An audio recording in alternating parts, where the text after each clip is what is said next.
অবসরে মাত্র ৩ দিন আগে যাদবপুরে উপাচার্যকে অপসারণ, উপাচার্য পদ থেকে ভাস্কর গুপ্তকে সরানো হলো। রাজভবন থেকে উপাচার্যের কাছে চিঠি গিয়েছে সূত্রের খবর। ৩১শে মার্চ উপাচার্য পদ থেকে অবসর নেওয়ার কথা ছিল ভাস্কর গুপ্তের, তার আগেই ভাস্কর গুপ্তকে পদ থেকে সরানো হলো।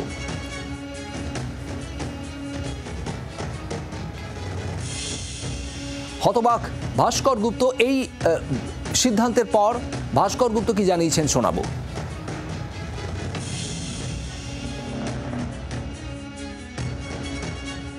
স্যার, আপনি চেয়ার ছেড়ে সোফাতে কেন? ওই চেয়ারটা তো উপাচার্যের জন্যে, সেই কারণেই আমি ওখান থেকে চলে এসেছি, যেহেতু আমাকে উপাচার্যের দায়িত্ব থেকে নিষ্কৃতি দেওয়া হয়েছে। এটা কখন আপনি জানতে পারলেন? আজ সকালে এই অফিসে এসে। আগে কোনো জানানো হয়েছিল না। কি লেখা আছে চিঠি? ২২ তারিখের তারিখ চিঠি, যে আমাকে যে দায়িত্ব দেওয়া হয়েছিল সেটা উইথড্র করা হচ্ছে, যে অ্যাডিশনাল রেসপন্সিবিলিটি অ্যান্ড চার্জ দেওয়া হচ্ছে সেটা উইথড্র করা হচ্ছে উইথ ইমিডিয়েট এফেক্ট। কোনো কারণ কিচ্ছু লেখা নেই। আমার নিজস্ব একটি আত্মসম্মান আছে, যেখান থেকে আমি এইভাবে কোনো রিয়াকশন দেব না।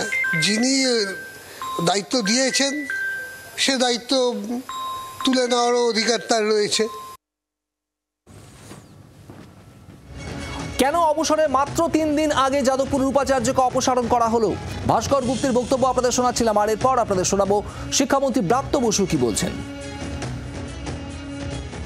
পুরকে কার্যত একটা ডেডলক, একটা শাটডাউন করে দেওয়া হলো। যাদবপুর বিশ্ববিদ্যালয় দেশের একটা অন্যতম অগ্রগণ্য বিশ্ববিদ্যালয়, তার উপাচার্যকে এইভাবে যেভাবে অপমান করা হলো, অবসরের ৩ দিন আগে তাকে যেভাবে সরিয়ে দেওয়া হলো, আমি এখানে কেবলমাত্র মহামান্য সুপ্রিম কোর্টে আবার দৃষ্টি আকর্ষণ করতে বলবো।